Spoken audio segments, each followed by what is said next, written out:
So inshallah we'll go and start the class.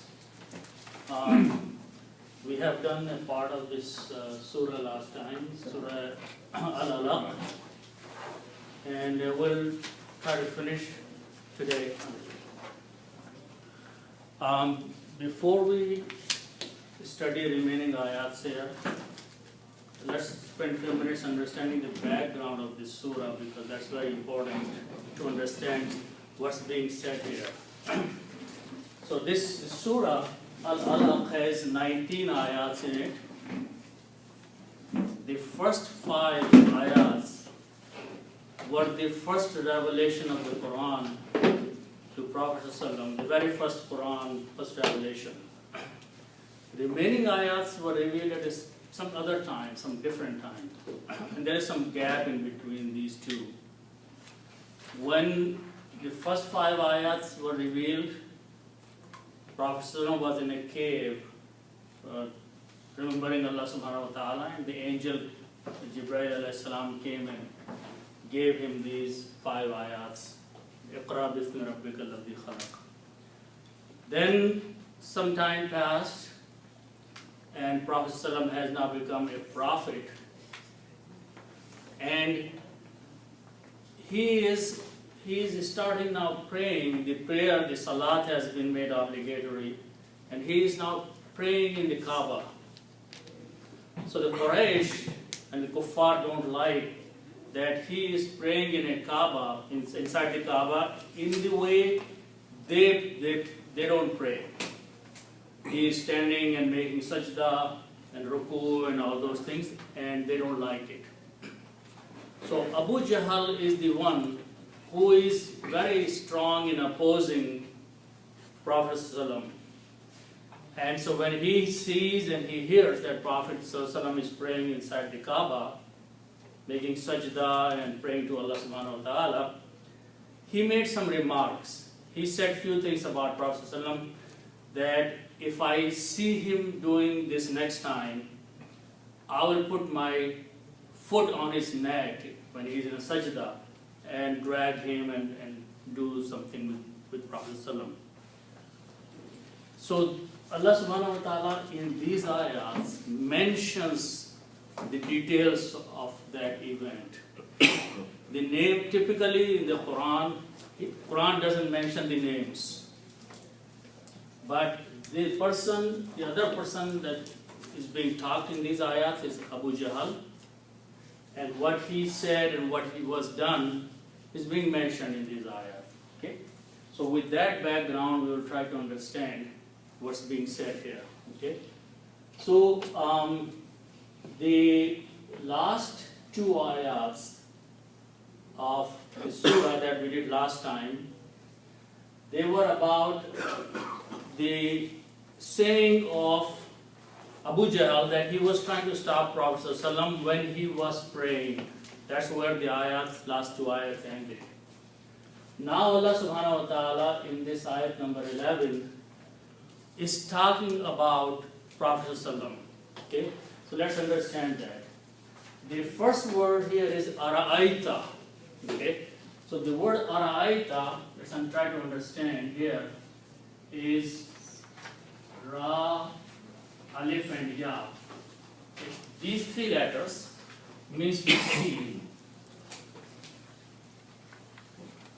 Ra means to see. Okay. Now, from our template, if we have these 3 letters, Fa, Ain and Lam, Fa'ala means to do. Okay. And if I put a Ta at the end,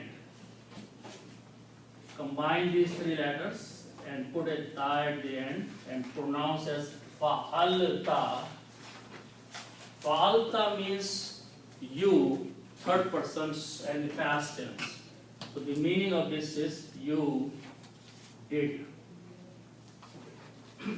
Fa'alta means you did. Okay? So if you're talking to someone, one person, and you are talking about the past tense, you will say Fa'alta, you did. Okay?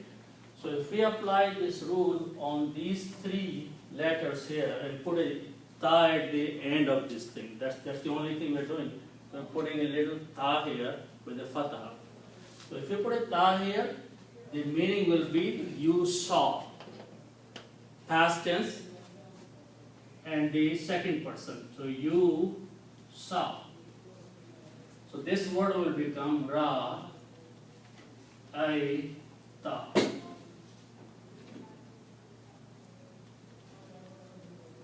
Fa'alta, ra'aita, the same sound, same harakat, same voice. Ra'aita. Ra'aita means you saw. Okay? Now typically this alif is not written here. So this is ra'aita.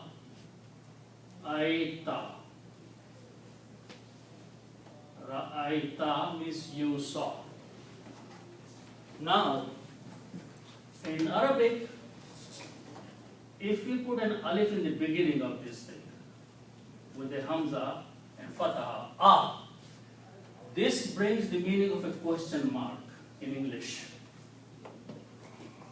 So the word now is ara'aita. Ara'aita means, did you see? It becomes a question mark. You saw is ra'aita, and if you want to make the English question mark of this statement, it will be, did you see? That is equivalent to putting an alif in Arabic. So ara'aita, just like the Surah AlAlaq, that's the same word there also. So word ara'aita means Allah subhanahu wa ta'ala is saying, did you see or have you seen? Okay, so that is the meaning of ara'aita. Did you see?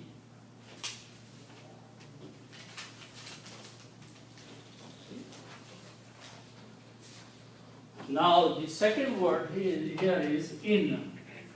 Okay. In means if. Okay. In is a conditional statement. It means if.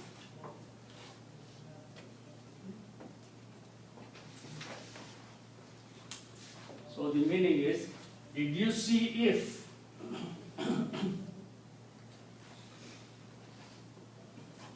Okay. Now let's look at the next word. The next word starts with these three letters: kaf, waw, noon. Okay. The English meaning of these three letters is to be. To be. Okay. Now again going back to the grammar, if you have three letters, fa'ala, and you put one fataha on each of them, fa'ala. This is the grammar of third person past tense. He did. Okay. Fa'ala is the grammar of third person, he, and the past tense, fa'ala. So if you apply that grammar rule here, this will become kaf with the fataha, waw with the fataha, and noon with the fataha. Okay. It will be pronounced as kavana. The meaning will be, he was. The past tense of to be is was. Okay. He was. Okay. Now what happens is that waw here is a weak letter, and it has a fatah on it. So the sound of this becomes the sound of alif. So it becomes kana. Okay. And the fatah is not written here. So kana means he was. Okay. So the meaning will be, did you see if he was? Okay.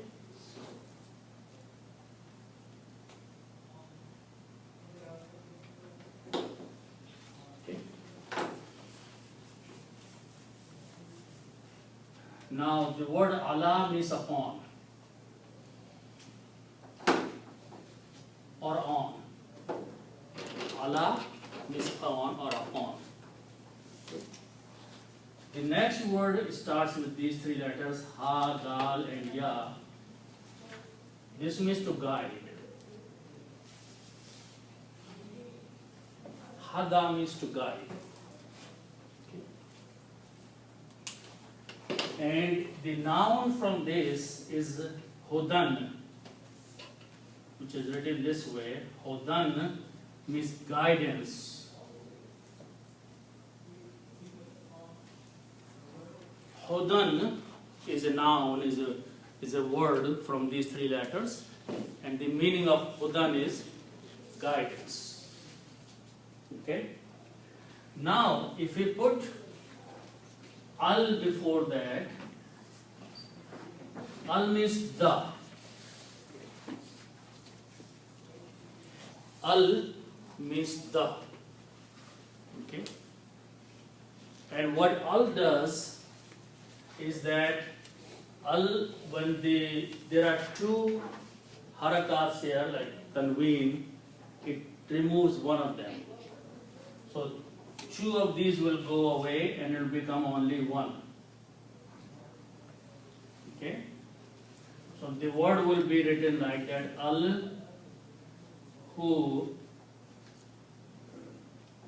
and this is written this way.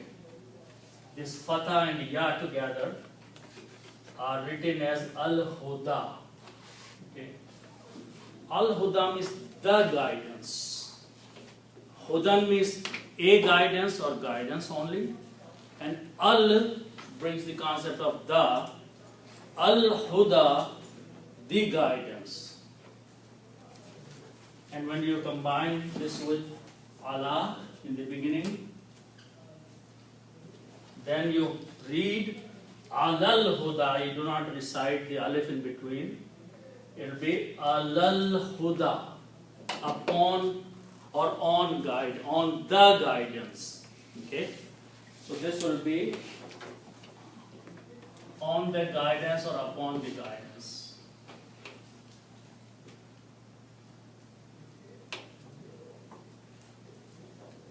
Okay. So what's being said here? Abu Jahl is opposing Prophet ﷺ. Okay, when he's praying in the Kaaba, he is opposing him. So Allah subhanahu wa ta'ala is addressing anybody and saying, did you see if the Prophet was on the guidance? Okay, so Allah subhanahu wa ta'ala is telling the reader or the listener or whoever is there who is noticing that Abu Jahl is stopping Prophet ﷺ. So Allah says that, did you see that this Prophet was actually a guided Prophet? He's not doing on his own, but he's doing this action because he's on a guidance. He's been guided by Allah subhanahu wa ta'ala. So that is the statement in a question mark statement. Okay. Did you see if he was on the guidance, if he is on the right path and you are opposing him? So what will happen to you? Okay. So in the narration, in the ahadith, it is mentioned that one day Abu Jahl saw Prophet ﷺ making sajda, praying. And he had said that if I see him next time, I'm going to step my foot on his neck. So he went to Prophet ﷺ with the intention of doing what he has said. And then when he reached close to him, he turned back and walked away. So people said, what happened? Okay. He said, I saw a fire between me and him. Abu Jahl said that between me and Prophet, I saw a fire. And I went back. Okay. So Prophet ﷺ heard and he said that if he had walked closer, he would have been punished or burned. Okay? So that is what the story is. Now, so let's go to the next ayat. So next ayat, again Allah subhanahu wa ta'ala is saying something about Prophet ﷺ. Okay? So let's look at that one. The first word, aw. Aw means or. Okay? So aw means or.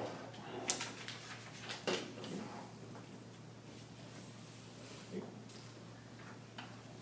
Then the next word is from these three letters, Alif, Mim and Ra. Amara. Amara means to command.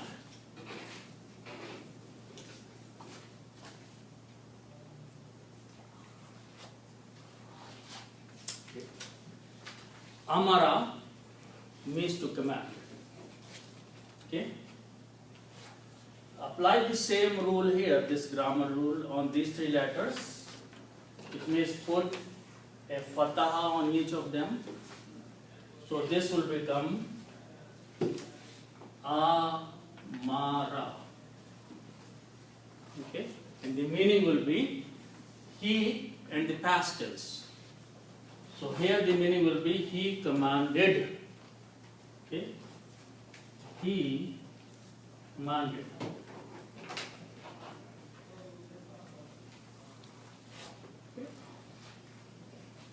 So, Aw Amara, or he commanded. Okay.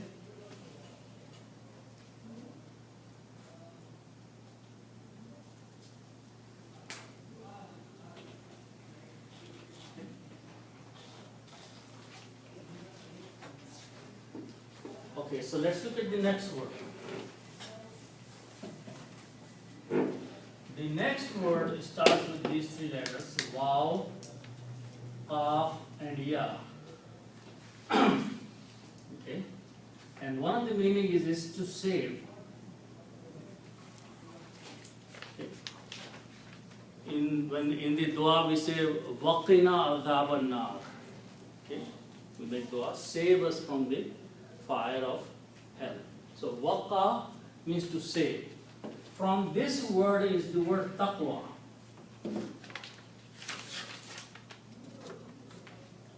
Taqwa. Taqwa means, there are many meanings of taqwa. Generally people know this because it's very much used in the speeches and in the khutbahs and all. Taqwa means to be right, to have righteousness, or to fear Allah subhanahu wa ta'ala. So taqwa has meaning of have a fear or to be righteous. Okay, so taqwa means righteous.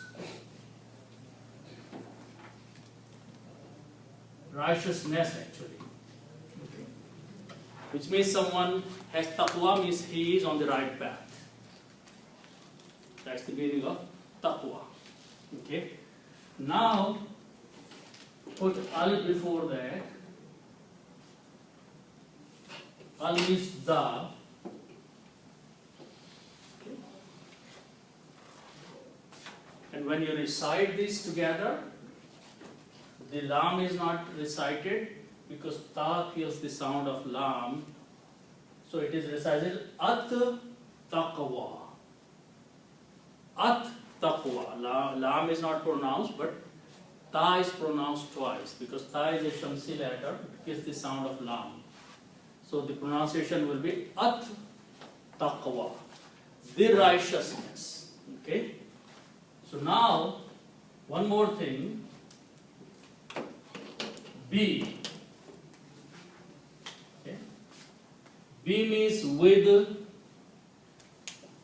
or on or off. There are many meanings. Okay. So now you recite. Lam was not pronounced, so it becomes bit taqwa. That's the word in the Quran. Bit taqwa means on the right, or of the righteousness, or with the righteousness, or on the right path. Okay. So, aw amara bit taqwa, or he commands of the righteousness. So, Prophet ﷺ is commanding to be on the right path. So what is the wrong he is doing? If he is inviting people and in commanding them to be the righteous people, then that is what he is doing. He is praying and he is inviting. So did you see Allah subhanahu wa ta'ala, if you read the ayats together, did you see if he was on the guidance and he was commanding for the righteousness. So that is what Prophet ﷺ is doing. So Allah subhanahu wa ta'ala is inviting others to think that why he is being opposed, all he is doing that he is on the right path, guidance, huda, and he is commanding for the righteousness. Okay, so that is the meaning so far. Bit taqwa, of righteousness, of the.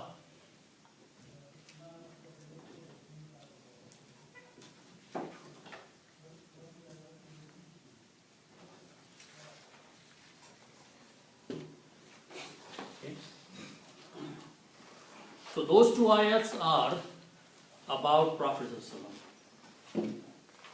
Okay. Now, in the next ayat, Allah subhanahu wa ta'ala is inviting the person who is watching this or listening or is in the audience to look at Abu Jahl now. Okay. These two ayats were, look at Prophet, what he's doing. Okay. Now Allah subhanahu wa ta'ala in the next ayat says, okay, now look at the person who is opposing him. Okay, so let's understand those. The first word is same, Ara'aita. Okay, did you see? Okay, so it is addresses to the people here. Okay, the one who is reading the ayat, reading the Quran, or is watching this whole thing going on. Third person. Okay, Ara'aita, did you see? Okay.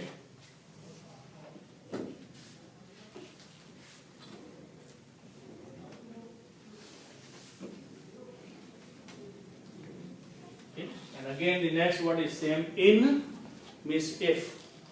Ara'aita, did you see if?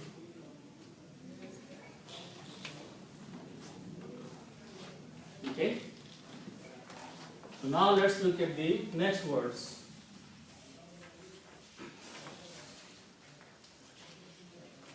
So the next word starts with these three letters: Kaf, Zal, and Pa. Kadaba. The meaning of this word is to lie. Okay. Someone is lying, that's kadaba. Okay. These are three letters. So whenever we have three letters, we say they belong to the group of the words we call fa'ala. Just like that. You see? Now we make bigger words by adding something else in the three letters. And in this case, we will just add a shut down the middle letter, which means middle letter is pronounced twice now. Okay, so the word, the name is now fa'ala. Okay, so what will happen to this? You put the middle letter with a shut down on it, so it becomes kadaba. This is kadaba, za pronounced once only. This middle letter is pronounced twice, so it is pronunciation kadaba. This has a different meaning. Kadaba means to deny.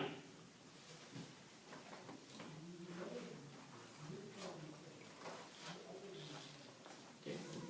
So what's the difference between a lie and denying? Kadaba and kadaba. Someone is not telling you the truth.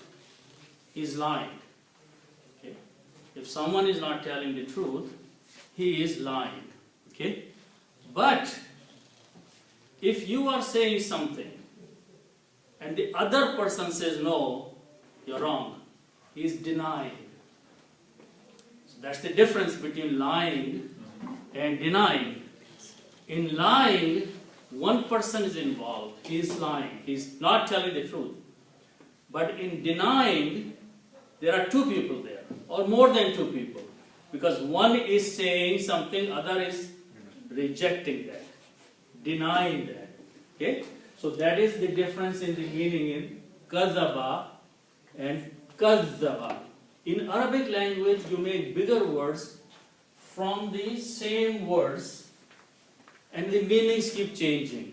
In English, you notice that there is no relationship between L-I-E and D-E-N-Y. Totally different words. But in Arabic, just put a shadda on the middle letter, it brings a different meaning. And they are related because lying and denying has to go hand in hand. Okay? So kadzaba means to deny. Okay? Now apply this rule of grammar that put a fataha on each of them. So this will become kadzaba. Kadzaba. Okay? And what happens when we put one fatha on each of them? It becomes third person and the past tense. So the meaning of kadzaba will be he denied. Okay? Third person he, past tense is denied. Okay? So that's the meaning of kadzaba. Still remains a single. Yeah, third person singular. Yeah. If you make the plural, then we add a waw at the end. So it becomes fa'alu. This will become kadzabu. Okay? Kadzabu will be they denied. Okay? So you always start with the simplest grammar, which is he, and then you add plural in there. Okay? So kadzaba, he denied. Okay? So the meaning is ara'aita, did you see, in if kadzaba, he denied. He is who is he here? Abu Jahl. Did you see that he denied? Okay? First two ayats about, okay, look at the Prophet. What is he doing? He is on the guidance and he is commanding the taqwa. Then Allah says, now look at the other person who is Abu Jahl. And what is he doing? First thing he is doing is kadzaba. He is denying, which means whatever Prophet is saying, this person is rejecting that, is denying that. Okay, so that is the meaning of kadzaba, he denied.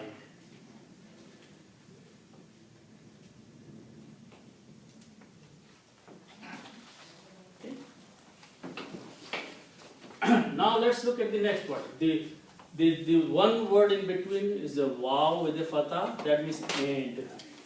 So waw means and. Okay. Now let's look at the next word, tawalla. Okay. So this word, this starts with these three letters, waw, lam, and ya. Okay. The meaning of these three letters is to come close.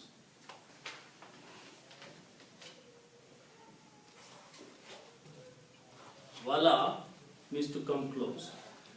The word wali that we use, wali means a friend. From the same letters. Wali is someone who is close to you, is your friend. Okay? So wala means waw, lam and ya means to come close. Okay? That's the meaning of these three letters.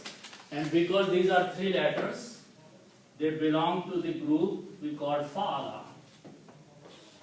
Okay? Now we are going to make a bigger word. Okay? And this time we are going to make a bigger word in Arabic. And there's a rule for that we add a ta in the beginning. Okay? And we put the same three letters, fa'ala, but add a shadda on the middle letter. Okay? So remember last time we just added a shadda, kazzaba became kazzaba. That was one rule of making a bigger letter, bigger word. Another rule, there are 10 rules altogether in Arabic. They are called 10 babs. How to make bigger words from 3 fundamental letters. So this is one of the rules, is that you put a shadda on the middle one and you put a ta in the beginning.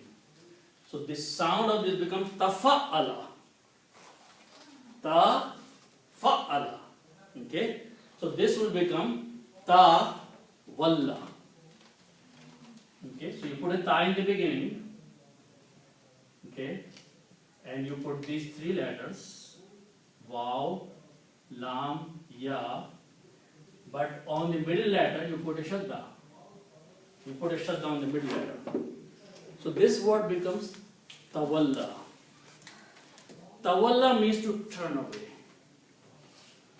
Okay? So the meaning of this is to turn away.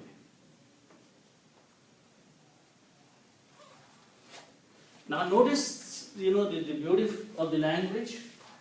The first word was come close. Okay? This is just the opposite of that.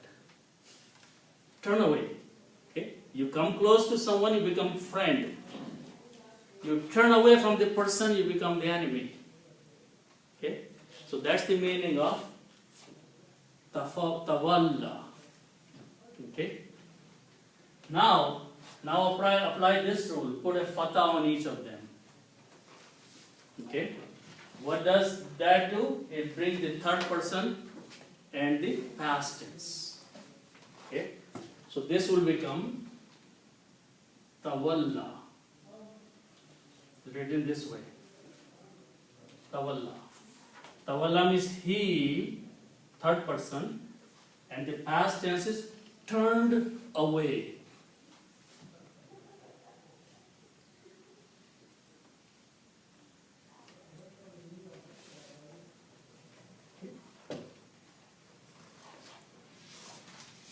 So that is the second thing Abu Jahl did. First thing, Kadhaba, he denied the Prophet. And then what he did? He turned away. He just went away from the Prophet. Okay? So that is what? Ara'aita, did you see? Like Allah subhanahu wa ta'ala is making you a witness there. Okay?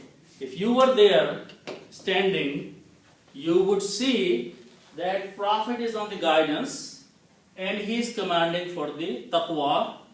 But then Allah subhanahu wa ta'ala said, now look at the other person. What is he doing? He has denied the Prophet and then he turned away, went home. Okay?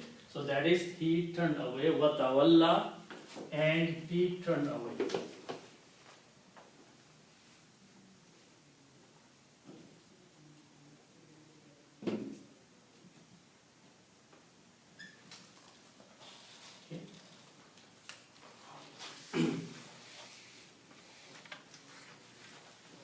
So that is, Allah subhanahu wa ta'ala is presenting a scene or a scenario there that is taking place. Now, in the next ayat, Allah subhanahu wa ta'ala mentions a very different thing. Okay? What is Allah saying in the next ayat? That don't you know that Allah is watching all this? Allah is seeing all this. Allah is seeing him, what is he doing? Okay? So let's look at the next ayat. Question, officer. Here is it literally that he denied, he came closer to do something and turned away? Yeah. This is a hadith. There are many hadiths about this one. That he came close and he himself admitted that he went back for that reason. And later on, someone mentioned to Prophet ﷺ, and Prophet ﷺ said, yes, if he had gotten close to me, he would have been burned. Allah's azab would have. And you will see that in next few ayats, there is a more description about the incident. Okay? So let's look at the next ayat. Alam ya'alam bi anna Allaha yara. Okay, so let's look at these words. Okay? So the first, this is alif, then there's the next word is lam. Okay? Now, we saw this alif. Alif brings the question mark. Okay? Ara'aita, we saw in that one. Okay? Ra'aita means you saw. Ara'aita, did you see? So, alif in the beginning is bringing the question mark. Okay? Now, lam, this is lam means not. Okay? But we will see a little bit more details what lam also does. Just not a simple not, but it does few other things. So we'll see that. Okay. Now let's look at the word Ain Lam Mim. Okay. Alama. Alama means to know. Alama means to know. Ilm and knowledge, alim, all those words are commonly known. Alama means to know something. Okay? Now, going back to the basic rules of the grammar, fa'ala means to do. If I put a ya in the beginning and pronounce it ya'alamu or yaf'alu, yaf'alu.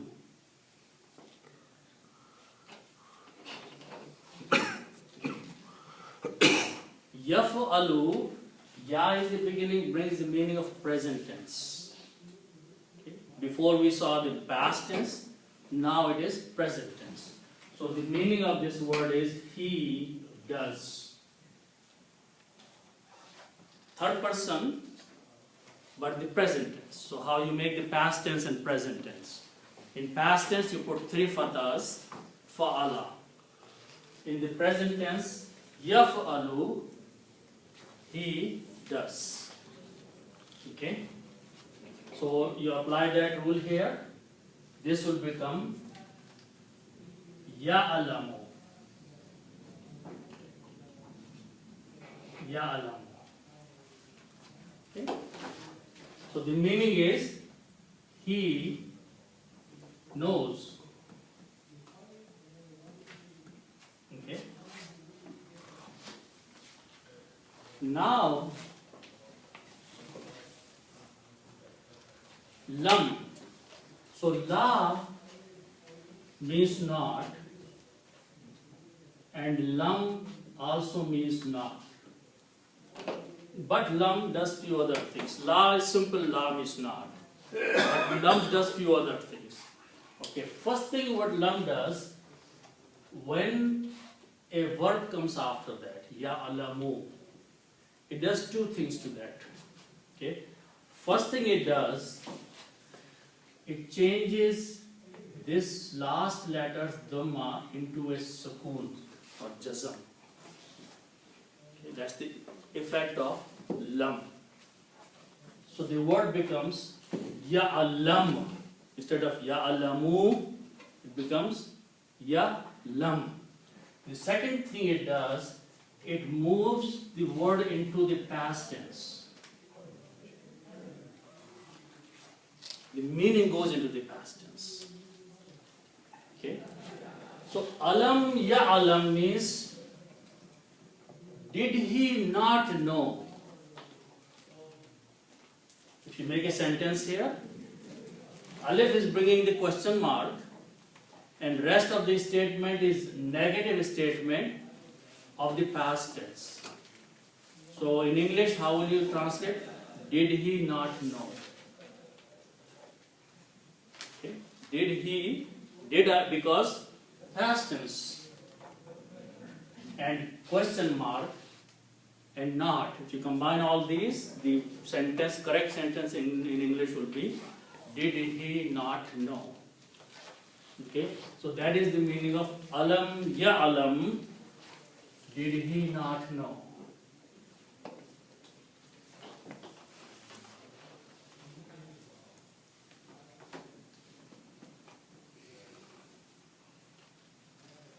Did he not know? Now who is he here? He is Abu Jahl. Allah subhanahu wa ta'ala is saying to the one who is reading or listening that did he not know? Means did Abu Jahl not know? Not know about something. Okay? So that is alam ya'alam. Alam ya'alam means did he not know?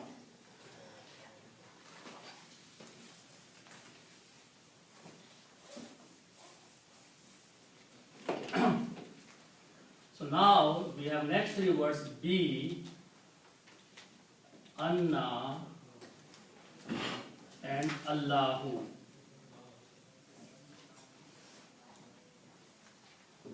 These are the original letters. Okay.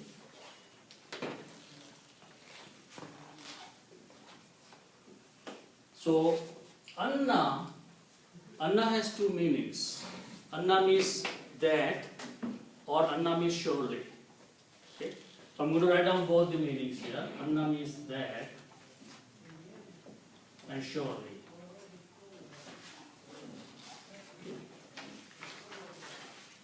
And both meanings can be put here, and either will work. Okay. B means of, or with, or in. There are many meanings of be. Okay. Now, the word anna or inna also means surely. When a noun comes after that, then it makes one change in the noun. It looks at the last letter and changes into fatah. So instead of annallahu, it became annallah. This is very commonly ayat is recited. Inna Allaha ala kulli shayin qadir. Inna Allaha. Inna changes Allahu to Allah. Okay. So be anna Allah, that Allah. Okay. And in this case, even if you don't translate in English, be, the meaning will be, did he not know that Allah? Or about that Allah, or of that Allah. Okay. So here will be that Allah.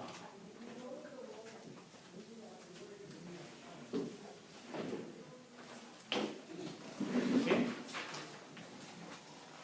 Now let's look at the next word. Is going back to these three letters, Ra, Alif and Ya. That's the first letter, first word. Ra'aita, we started with this. This means to see.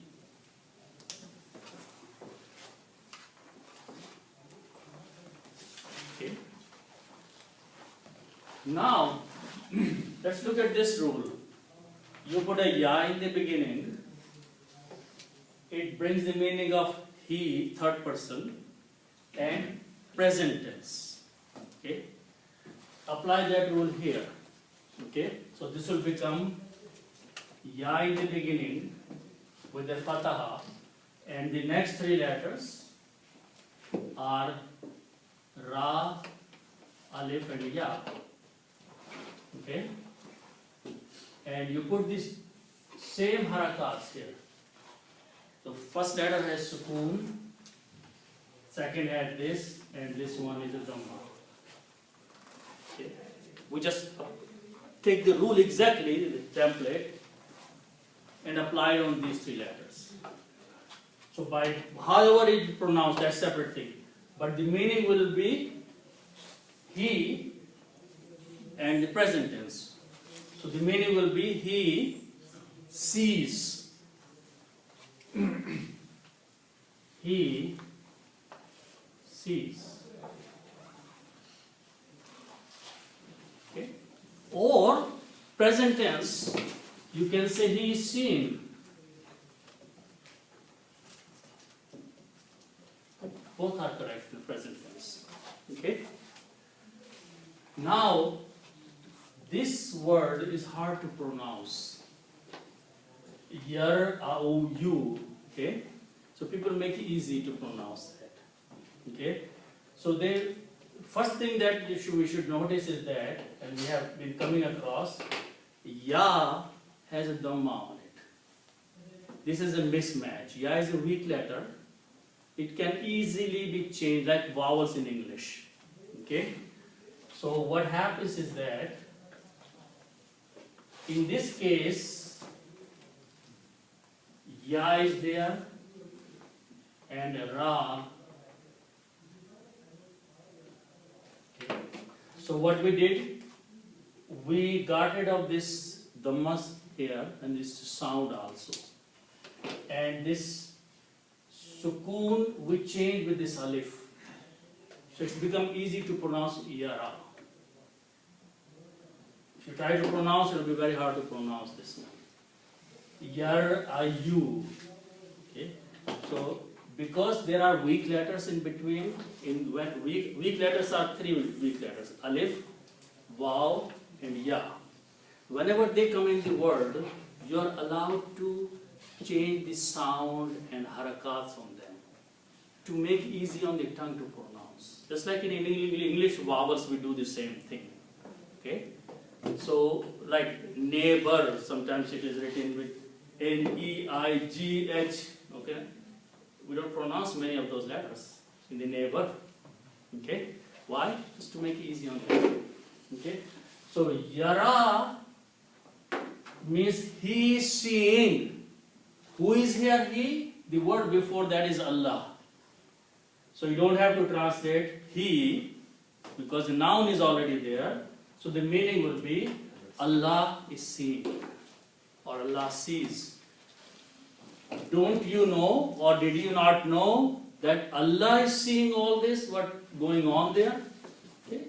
So Allah subhanahu wa ta'ala is mentioning that fact, that Allah is seeing.